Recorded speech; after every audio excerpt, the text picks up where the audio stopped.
Bien, amados hermanos, vamos a continuar con nuestro estudio. Estamos estudiando los distintivos de una iglesia bautista reformada. El día de hoy y por 5 estudios, amados hermanos, vamos a estar viendo el siguiente distintivo, el cual es los 5 doctrinas de la gracia. El día de hoy y durante los próximos 5 enseñanzas, hermanos, si el Señor nos permite, estaremos exponiendo las doctrinas de la gracia. Y hoy vamos a dar inicio, amados hermanos, en este estudio, dando una introducción histórica y teológica. La idea, amados hermanos, o eso es mi deseo, que al finalizar esta clase, cada uno de ustedes puedan responder a las siguientes preguntas. ¿Qué son las doctrinas de gracia? En segundo lugar, quisiera que también sepan y respondan cuáles son cada una de las doctrinas de la gracia. Tercero, hermanos, ¿qué sucedió en la historia de la iglesia para que cada una de estas doctrinas llegaran a estar juntas? Y 4, hermanos, pues, ¿por qué no todos los cristianos conocen las doctrinas de la gracia? Como ven, básicamente, hermanos, el día de hoy, el estudio va a estar dividido en 4 puntos. Pero lo que me dedicaré un poco más profundo y daré mayor atención será al punto que trata sobre la parte histórica. O sea, pues veremos, ¿no? La parte histórica, qué sucedió en la historia de la iglesia para que estas doctrinas llegaran a estar juntas y se convirtieran en un grupo de doctrinas fundamentales de la fe bíblica. Y lo primero que quiero hacer es que definir brevemente lo que es, o sea, qué son las doctrinas de la gracia. Las doctrinas de la gracia, amados hermanos, son un conjunto de doctrinas como punto central enseñan que Dios salva a los pecadores por su gracia soberana en Cristo. Eso es el punto central, hermanos, que tenemos que tener en cuenta. Que Dios salva a los pecadores por su gracia soberana en Cristo. ¿Ya?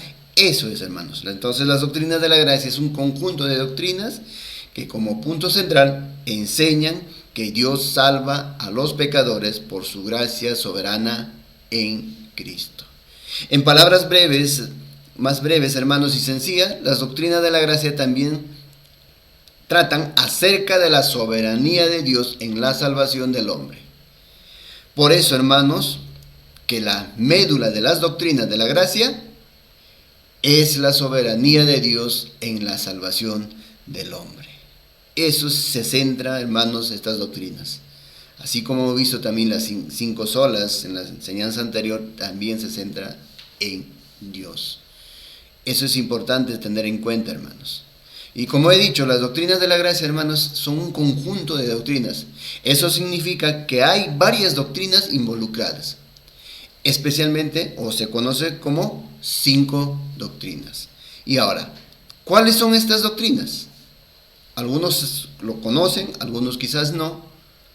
A algunos va a ser esta enseñanza un recordatorio, pero es importante porque está dentro de los distintivos de una iglesia reformada. Y ahora, ¿cuáles son estas doctrinas?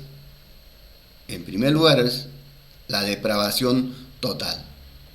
La segunda doctrina es la elección incondicional. La tercera doctrina es la expiación limitada. La cuarta doctrina es gracia irresistible. Y la última, quinto lugar, es perseverancia de los santos. Y cuando hablamos de doctrina de la gracia o 5 puntos del calvinismo, estamos hablando de lo mismo, amados hermanos. Y es aquí donde hay 2 preguntas importantes que nos llevan a hacer que ese recorrido histórico y que nos va a ayudar a responder a estas preguntas. ¿Por qué 5 doctrinas o 5 puntos. Y en segundo lugar, también nos responderemos, ¿por qué calvinismo? ¿Ya? Fíjense, amados hermanos, que la primera pregunta, tan sencilla como puede ser, nos lleva a un momento particular de la historia. Porque quizás se pueden preguntar, pero ¿por qué no fue 4 o 2 o 6 doctrinas? ¿Por qué son 5? Hay una razón histórica, amados hermanos, por la cual son 5 doctrinas y no son 6 y no son 4, aunque algunos creen solamente en 4 doctrinas, pero en sí son 5 y a través de la historia se ve ello, hermanos. Y esta noche también vamos, de alguna manera, no de una forma muy detallada, vamos a ver por qué son 5, hermanos. En el año de 1610, los remonstrantes presentaron un documento con 5 artículos al primer ministro de la República Holandesa. Ahora, ¿quiénes son estos remonstrantes? ¿Quiénes son? Y ahora, ¿cuáles fueron los 5 artículos que presentaron? ¿Cuál fue la razón por la cual los presentaron? Lo primero que quiero que sepan es que voy a tratar de presentarles, amados hermanos, todo esto de una manera tan sencilla, eso ruego al Señor, que al final todos puedan entender. Pero para eso debemos pues ir despacio, por partes, y tenemos que retroceder muchos siglos atrás en la historia. Retrocederemos, por ejemplo, hasta el siglo IV. El siglo IV. Ahí entra en la historia Agustín de Hipona, conocido tanto por creyentes como incrédulos. Agustín fue un hombre que defendió y luchó por la fe bíblica, amados hermanos, por la fe una vez dada a los santos, también como dice Judas en su epístola. Y una de estas luchas, y quizá la más importante, fue contra la herejía pelagiana. Esta herejía, hermanos, lleva el nombre de su promotor, Pelagio. Aunque el próximo domingo, hermanos, el próxima enseñanza, el próximo jueves, veremos esto a más detalle cuando entremos a ver la primera doctrina, la depravación total. Veamos brevemente el pensamiento de Pelagio. Él vivió en el año 355 al año 420 después de Cristo. Mientras que para Pelagio el pecado original no existía, es decir, Pelagio enseñaba que cada hombre viene a este mundo libre para obedecer a Dios o desobedecerlo. Eso es lo que enseñaba Pelagio.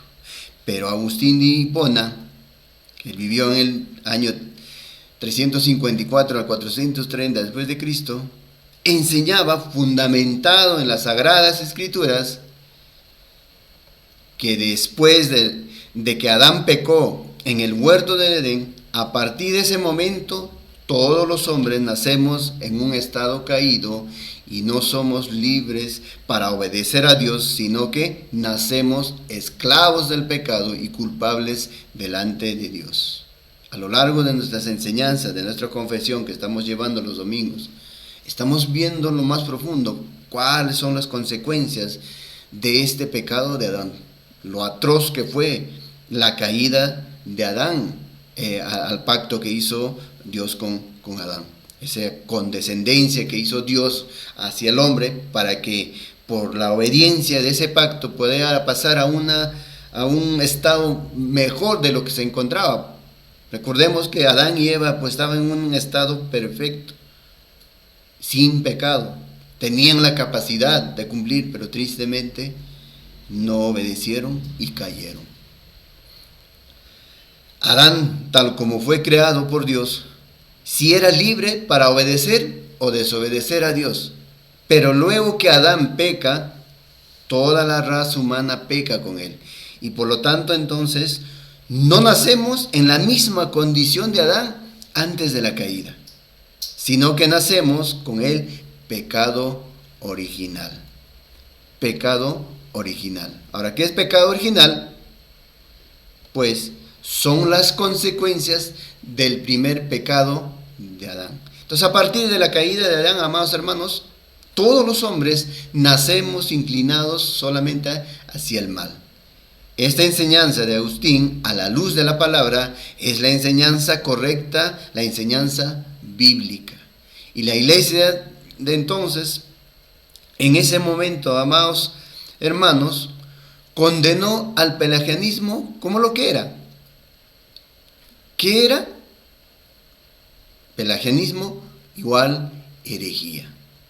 Ahora, ¿cuál es la consecuencia tanto bíblica como lógica de que el hombre nazca con el pecado original? Ya que el hombre es incapaz de obedecer a Dios. Ya que el hombre desde que nace está condenado y no puede hacer nada por salir de ese estado y librarse también de la justa condenación de Dios. Si el hombre ha de ser salvo, no será por su fuerza, por su capacidad o por sus propios méritos. No como decía Pelagio, sí decía, tenían la capacidad, tenían la fuerza, o sea, tenían méritos propios para agradar o acercarse a Dios. Pero no, eso es herético, hermanos. Sino que depende completamente ¿de qué? De la gracia soberana de Dios. Es decir, del favor inmerecido de Dios. Es decir, la condescendencia de Dios. Entonces depende de Dios por pura gracia, en la cual Él decida soberanamente obrar en el pecador para que sea salvo o para que Él le salve. Entonces, hermanos, la salvación del pecador depende de la gracia soberana de Dios. Recuerden, hermanos, que las doctrinas de la gracia tienen precisamente este punto en el centro. Permítanme que haga dos aclaraciones aquí, hermanos. La primera es que en la próxima clase me dedicaré a dar todo el argumento bíblico de que tal como conocía Agustín de Hipona, es así, hermanos. Precisamente esa es la primera doctrina que también nosotros conocemos como la depravación total. En ese primer punto vamos a ver que enseña la Escritura respecto a la condición del hombre y nos vamos a dar cuenta de que Agustín de Hipona estaba en lo cierto y que la enseñanza de Pelagio era, pues, como se conoce o es también una herejía. Entonces, todo el argumento bíblico de esto que enseñaba Agustín y que la iglesia creía en ese momento, lo veremos la próxima clase si el Señor lo permite, amados hermanos. Y el segundo que quiero aclarar, hermanos, y que además nos va a servir para quitar esa caricatura que de algunas personas hacen del calvinismo, específicamente de los 5 puntos del calvinismo, es que según ellos, Juan Calvino sí se inventó los 5 puntos. Es decir, que Juan Calvino se inventó estas 5 doctrinas de la gracia. Y entonces, que aquellos cristianos que creen en la doctrina de la gracia están creyendo en lo que un hombre del siglo XVI se inventó. No, hermanos, eso es errado. Retrocedemos una vez más al siglo IV. Al siglo IV, hermanos. Y volvemos a Agustín de Hipona. Como ya hemos visto, el primer punto de las doctrinas de la gracia ya la sostenía Agustín de Hipona. Por lo tanto, entonces, el primero de los 5 puntos del calvinismo, o las 5 doctrinas de la gracia, no se la inventó Calvino en el siglo XVI. Ahora, no es que Agustín, podemos decir, entonces Agustín fue el que inventó esa doctrina. No, hermanos, no. Es que Agustín también respondió a la herejía de Pelagio con la Escritura. Y la iglesia en ese momento abrazó la Escritura antes de abrazar la herejía. Entonces, no fue Agustín el que se lo inventó. La doctrina que Agustín sostuvo, hermanos, la sostuvo porque se encontraba en la Biblia. Pero además, la consecuencia bíblica y lógica de que el hombre, después de la caída de Adán, esté en un estado corrupto donde el natural y libremente que hace se inclina hacia el pecado. Es incapaz de volverse a Dios por sus propias fuerzas. Entonces, ¿a qué nos lleva a concluir? ¿Qué nos lleva a sostener? Que la Biblia dice eso. Y que Agustín también lo sostuvo. ¿Qué? ¿Qué sostuvo? Si el hombre ha de ser salvo, será exclusivamente por la gracia soberana de Dios en Cristo. Eso tenemos que tener presente, hermanos. Tenemos que tener presente eso. Por eso, junto a la doctrina del pecado original, a las consecuencias del pecado, a la depravación total del hombre, Agustín de Hipona sostuvo también no solamente esa doctrina, sino también sostuvo la doctrina de la predestinación y la doctrina de la gracia irresistible. Doctrinas, como vemos, hacen parte precisamente de estas 5 doctrinas de la gracia, de los 5 puntos del calvinismo. Una vez más, hermanos, no es que Agustín se les estuviera quizás inventando en el siglo IV, no, es que Agustín la sostenía, creía, hermanos, porque esa era la enseñanza clara de las Escrituras. Entonces, hermanos, para aquellos que dicen que la doctrina de la gracia las inventó Juan Calvino en el siglo XVI, debemos recordarles que ya 3 de esas 5 doctrinas ya las encontramos muchísimos siglos antes que él vivió. Por lo tanto, decir que Calvino se inventó las 5 doctrinas, pues es un error histórico. ¿Por qué? Porque no conocen la historia.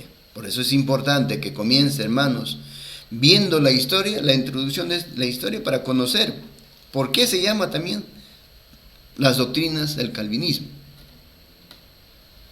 Entonces, la pregunta entonces es,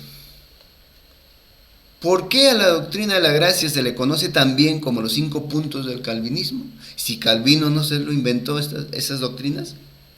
Para responder esta pregunta, hermanos, debemos ir ahora al siglo XVI. Claro, pasar, ¿no?, del siglo IV al siglo XVI, pues es un salto inmenso. El siglo XVI, hermanos, como dije, es un salto enorme, pero es que la intención de esta breve enseñanza no es resaltar toda la historia del cristianismo. Además, lo que encontramos del siglo V al siglo XVI se resume así. A partir del siglo V, siglo VI, la iglesia visible fue adquiriendo poder político y conforme fue adquiriendo mayor poder político, comenzó a alejarse de la Escritura, introduciendo enseñanzas erradas, que algunas cosas hablé en la enseñanza anterior también, hermanos. La iglesia visible adquirió entonces poder terrenal, pero ¿qué perdió? Perdió poder celestial. En pocas palabras, entonces, la iglesia visible se alejó de las Escrituras. Por eso el grito de la Reforma es sola Escritura. Retorno a las Escrituras. ¿Por qué? Porque la iglesia se había alejado terriblemente de las Escrituras. Es por eso, hermanos, cuando llegamos al siglo XVI, viene la Reforma Protestante. La Reforma Protestante fue el grito de creyentes sinceros y genuinos que pedían que la iglesia retorne a la sola Escritura. Retornar a la senda antigua, de la cual pues nunca tenía que haberse alejado, hermanos. Pero tristemente se alejó. Y la fecha clave es el 31 de octubre de 1517. Y justo es el día de mañana, se celebra un año más, 508 años de esa fecha muy importante en la historia del cristianismo, que muchos no conocen. Aunque lo van a celebrar el día de mañana, o lo recordarán quizás, no conocen la historia. El monje alemán Martín Lutero clava sus 95 tesis en la puerta de la iglesia del Palacio de Wittenberg. Este fue el momento en que, pues, podemos decir que dio fuego a la mecha de la Reforma protestante en el siglo XVI. Martín Lutero, solamente es por la gracia del Señor en su providencia que permitió que él encendiera esa mecha. Pero no podemos olvidarnos, también en la enseñanza pasada hablé de estos hombres, no podemos olvidarnos de otros hombres, hermanos, que siglos antes que estuvieron ya reuniendo esta pólvora, clamando y dando aún su vida, hermanos, para que la iglesia retornara a la Escritura. Hombres, por ejemplo, como Pedro Baldo en Francia en el siglo XII, John Wycliffe en el siglo XIV en Inglaterra, Jan Hus en el siglo XIV y a principios del siglo XV en Praga.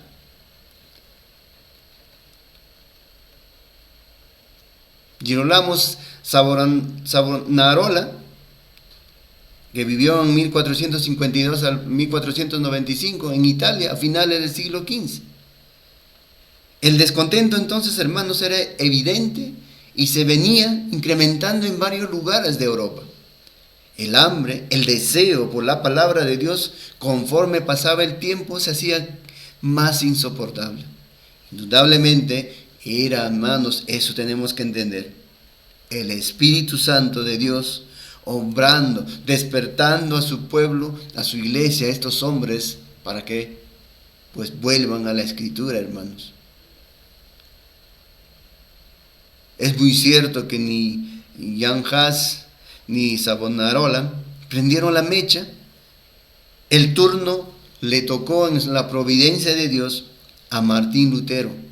Pero aunque Hus y estos hombres no prendieron la mecha, fueron prendidos ellos mismos, hermanos. Ellos tuvieron una muerte terrible.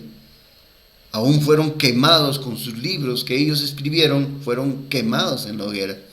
Entregaron su vida, hermanos.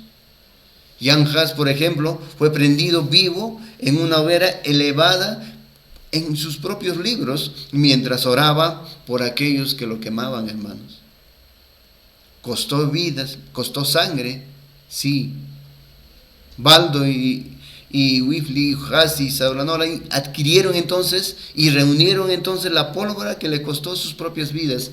Y fue el trabajo que el Señor Jesucristo les había encargado, al cual el Espíritu Santo pues les dio fuerza, les dio el valor para llevar a cabo todo esto, hermanos.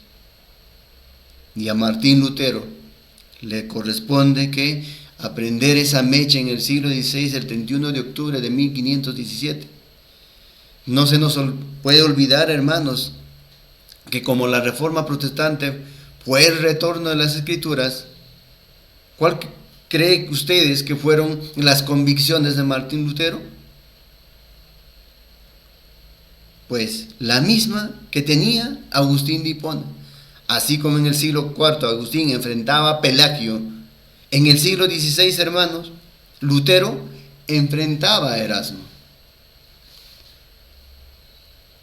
Ahora, hermanos, este es un dato importante también.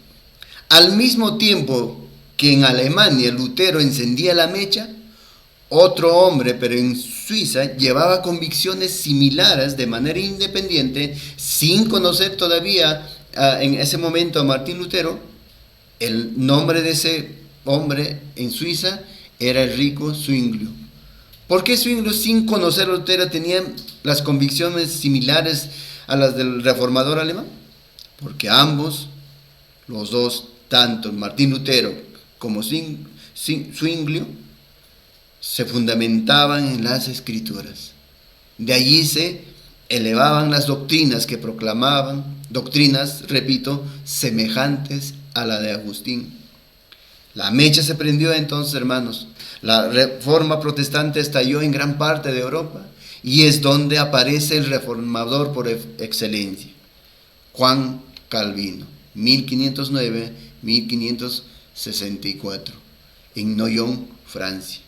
Cuando Martín Lutero, el 31 de octubre de 1517, estaba clavando las 95 tesis en Wittenberg, en ese momento Juan Calvino era un niño de 9 años. y que vivía en Noyon, en Francia. Pero este niño, cuando cumplió, amados hermanos, 21 años, ya era todo un erudito. Y en el año de 1536, en el mes de marzo, hermanos, cuando Calvino apenas tenía 26 años, publicó un libro que él mismo acababa de escribir. El libro tenía 500 páginas escritos en latín, cuyo contenido era un breve resumen de la fe evangélica.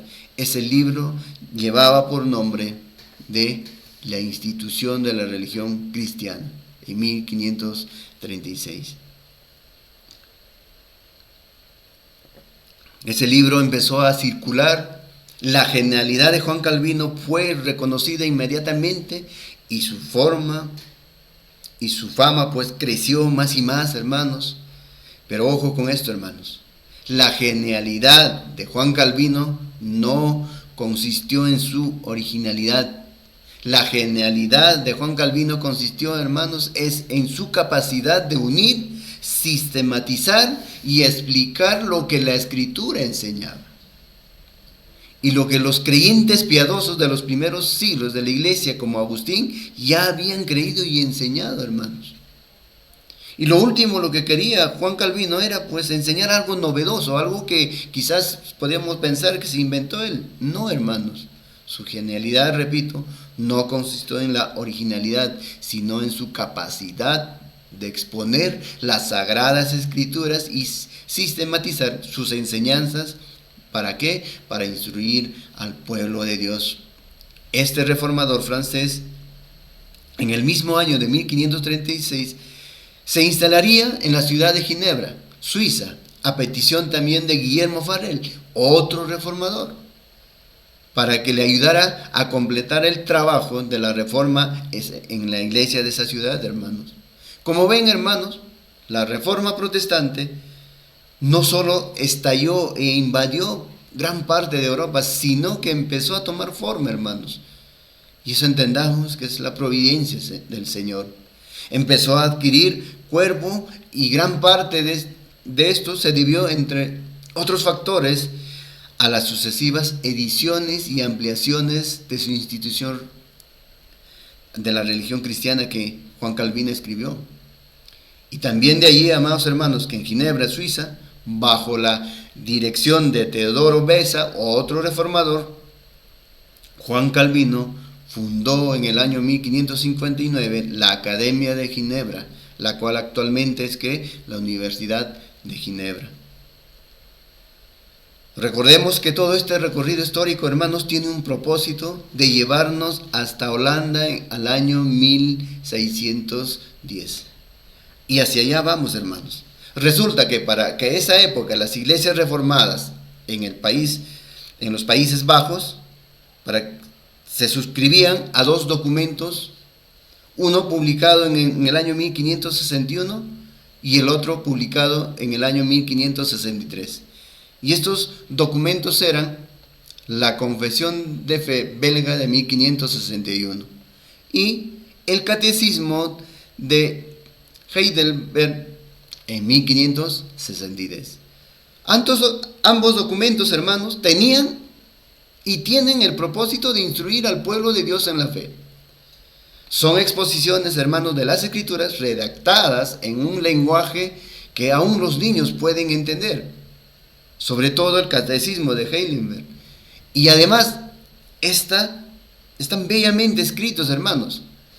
Y estos dos documentos son documentos de convicciones reformadas, de convicciones bíblicas. Y en ese momento, ser ministro de una iglesia reformada holandesa significaba que firmar el formulario de suscripción era necesario, hermanos.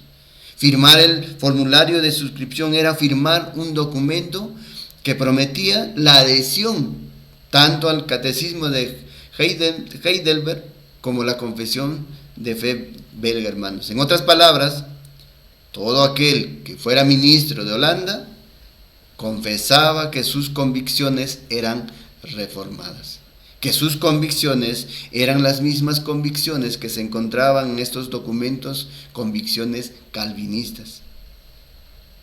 Supongamos que alguien preguntara en este momento, ¿por qué no simplemente firmaba un documento que dijera que los ministros que se adhirieren solamente a la Biblia y no a estos documentos escritos por hombres? Supongamos, hermanos, que aquel que me hace esta pregunta, es una persona, por ejemplo, que cree en la Trinidad, que el Dios es trino, y lo cree porque lo está en las Escrituras.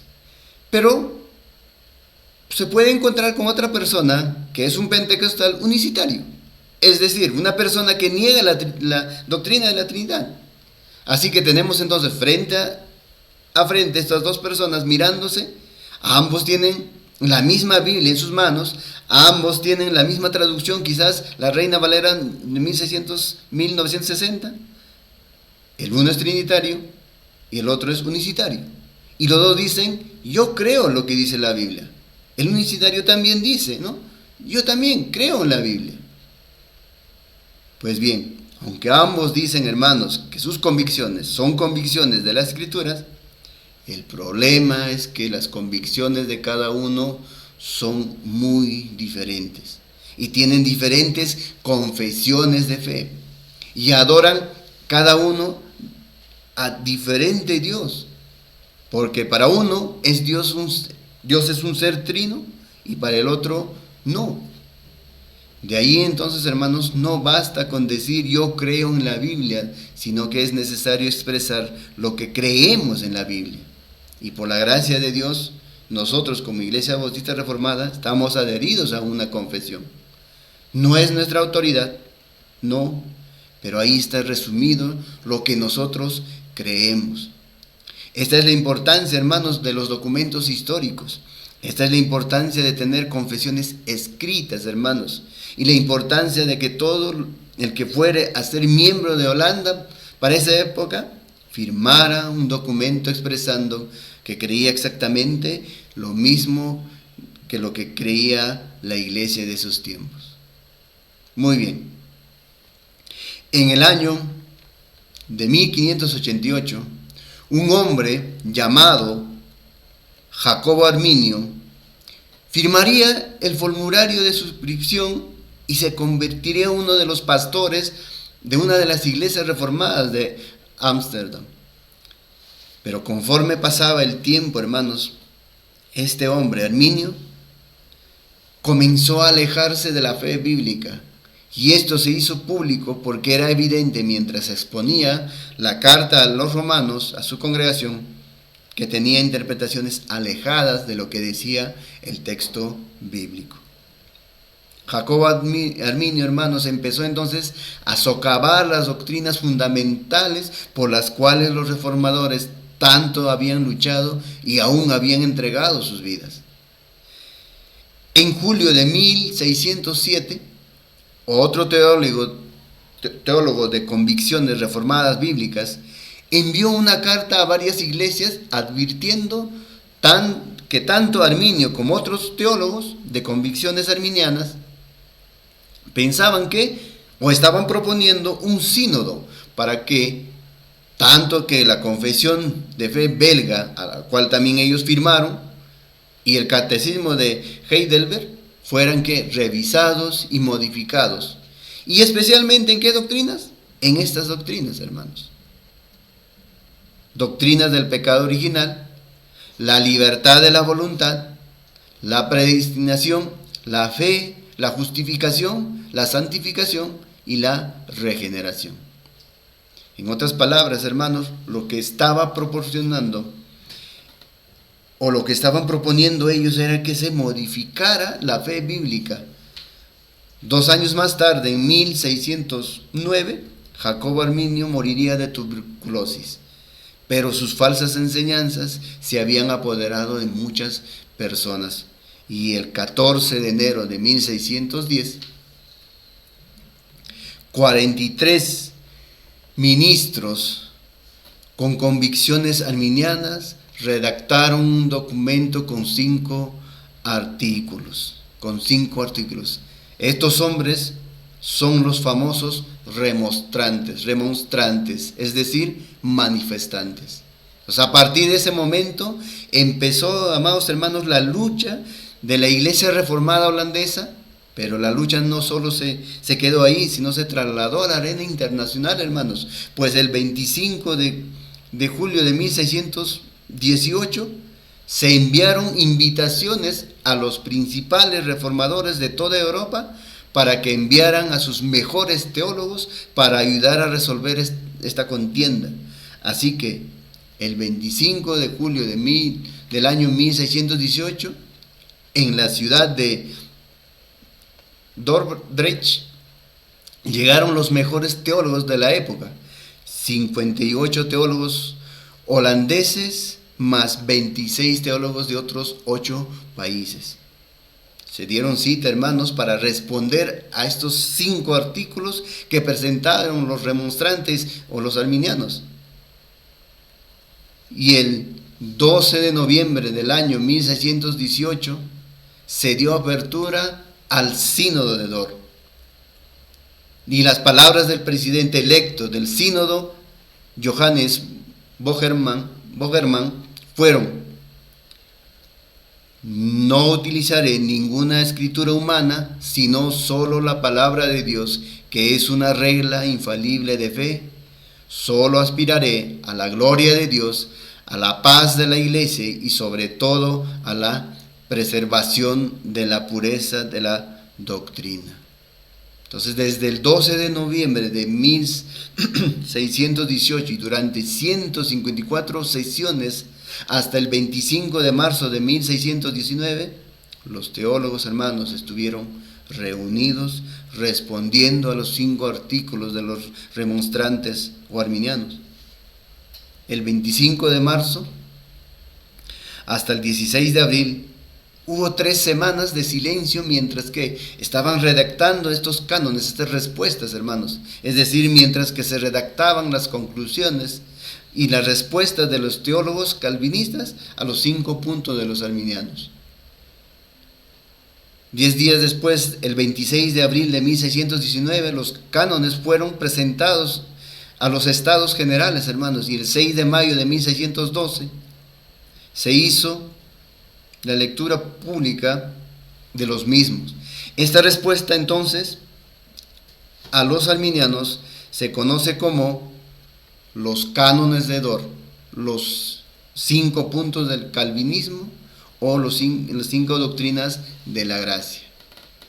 Es la respuesta, hermanos, de 84 teólogos consumidos para la gloria de Dios y celosos de las sanas doctrinas, reunidos durante más de 6 meses para responder ante la herejía arminiana, hermanos. Esta es la historia, hermanos, contada muy brevemente de las doctrinas de la gracia, que vamos a empezar también a estudiar a partir de la próxima semana. Pero, ¿cuáles fueron los 5 artículos que presentaron los arminianos?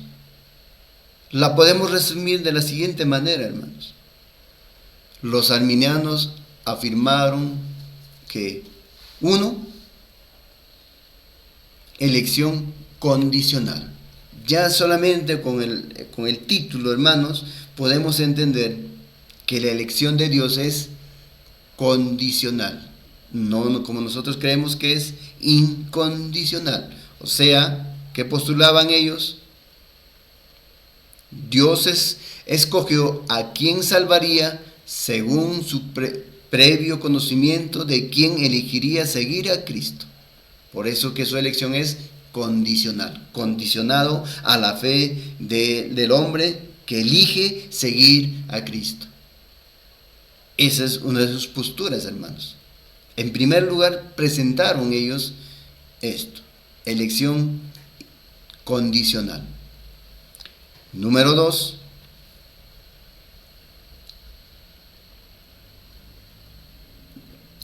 expiación ilimitada. O sea, la expiación que logró Cristo es para todo el mundo. Universalismo. ¿Qué dice? Cristo murió para redimir a toda la humanidad. universalismo, hermanos. Eso es uno de los puntos uno de los artículos que los remonstrantes o arminianos presentaron.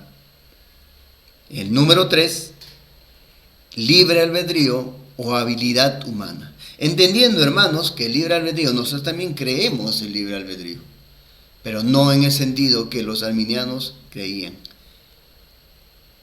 Entendamos, hermanos, nuestro libre albedrío, como reformados que somos, creemos que está o se encuentra en diferentes estados.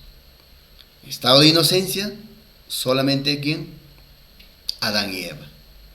Después de la caída, todos en algún momento hemos estado en el estado caído. Pero los redimidos, los creyentes, ahora están en el estado redimido o en el estado de gracia. Pero solo los creyentes pasarán al estado de gloria. ¿Pero qué decían los remonstrantes o arminianos? La voluntad humana no está enteramente esclavizada al pecado y puede elegir a Cristo. Eso es lo que creen. Y eso es lo que postulan también en estos tiempos, hermanos. Número 4. Gracia resistible. Los pecadores pueden efectivamente resistir la gracia de Dios. Pero al contrario, nosotros que creemos, la gracia es irresistible, porque nuestro Dios es todopoderoso.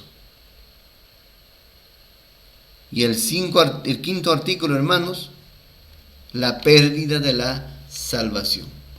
¿Qué quieren decir con esto?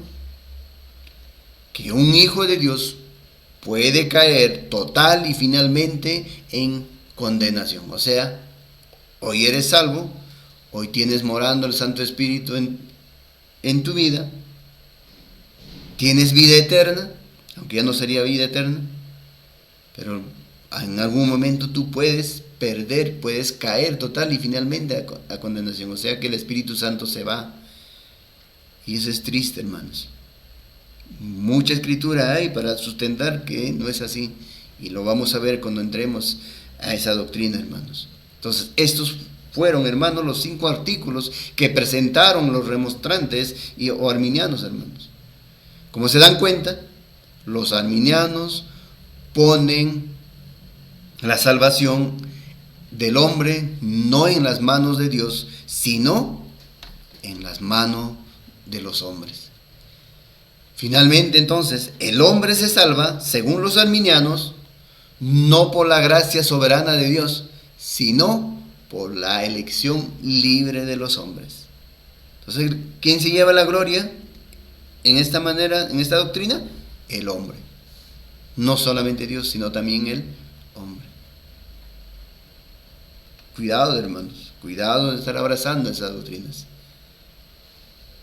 Entendamos que en nuestra vida todo es para la gloria de Dios.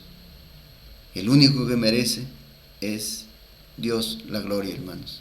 Por eso uno de los gritos también de la Reforma, uno de los pilares es Soli Deo Gloria, solo a Dios la gloria. Entonces, ante esto, hermanos, los teólogos de convicciones bíblicas en el Sínodo de Dort respondieron, y esto es simplemente un resumen de los cánones completos, respondieron que, en primer lugar, que la elección es incondicional, hermanos. Esa es la doctrina que nosotros abrazamos. La elección es incondicional, porque la elección fue hecha en la eternidad pasada. ¿Qué implica eso? Dice, Dios elige a quienes va a salvar incondicionalmente. Nada condiciona a Dios para que elija salvar a algunos hombres entre toda la raza humana. Eso es lo que creemos, eso es lo que abrazamos, hermanos. La gloria del Señor, porque Él elige a quienes va a salvar incondicionalmente, no no está condicionado en nada, hermanos. Otra respuesta que dan los teólogos, número 2, es expiación limitada. O sea, el sacrificio de Cristo satisface la justicia de Dios para las personas que Dios eligió para salvación, solamente para su pueblo, hermanos, a nadie más. Por eso es importante predicar el Evangelio, porque nosotros no conocemos quiénes son los elegidos. Solo Dios sabe, solo Dios conoce. Por eso la expiación es limitada. Esa es la que creemos, porque la Escritura nos dice, la Escritura grita eso, hermanos, en todas sus líneas. En tercer número, ellos presentaron la respuesta, la depravación total. ¿Por qué nosotros cuando conocemos las doctrinas de la gracia, la depravación total está primero, ¿verdad? Pero estoy dando, o sea, es la forma como los teólogos calvinistas o con la fe bíblica respondieron, porque fue de esa manera que presentaron los arminianos sus 5 artículos, de esa forma. En el tercer punto estaba esa parte de la depravación total. Entonces, por eso que estoy tocando de la manera como ellos, también los arminianos, presentaron y cómo respondieron los teólogos calvinistas. O sea, el tercer respuesta, uno de los artículos es la depravación total. El hombre caído está tan corrompido que no puede hacer el bien espiritual hasta que Dios lo salve. Eso es cierto, hermanos. Estábamos muertos en nuestros delitos y pecados, esclavos del pecado, ciegos, sordos. Mientras que Dios no obraba en nosotros soberanamente, rechazábamos, despreciábamos el Evangelio, nos burlábamos. Pero cuando el Señor, su soberana gracia, decidió llamarnos eficazmente, derramando su gracia, dándonos el nuevo nacimiento, dando el don de la fe y el arrepentimiento. Y recién, hermanos, podemos hacer el bien espiritual. Y gloria a Dios por ellos, hermanos. Cuarta respuesta, número 4, gracia irresistible. La gracia de Dios es irresistible. Aunque los pecadores pueden rechazar un ofrecimiento general del Evangelio, seguramente, hermanos, nosotros en algún momento hemos rechazado ese ofrecimiento general que alguien nos predicó, pero rechazábamos. Sí, eso se puede rechazar. Pero hay un llamado particular del Evangelio, el pecador que le hace nacer de nuevo, y por lo tanto, éste puede responder con fe y arrepentimiento genuino y ser salvos. Pero entendiendo también, aún la fe y el arrepentimiento la concede Dios. Oh, hermanos, qué hermosa condescendencia que tiene Dios con nosotros. No mereciéndolo, nos regala su gracia, nos regala la fe, el arrepentimiento. Por eso abrazamos a Cristo. Oh, hermanos, eso nos debe llevar ¿a qué? A darle la gloria al Señor. Y por último, hermanos, número 5, perseverancia de los santos, o también se conoce como preservación de los santos. Los creyentes genuinos pueden obtener la seguridad de que son y siempre serán salvos y heredarán la vida eterna, porque Dios los preservará hasta el fin. El que comenzó la buena obra la perfeccionará hasta el día de Jesucristo.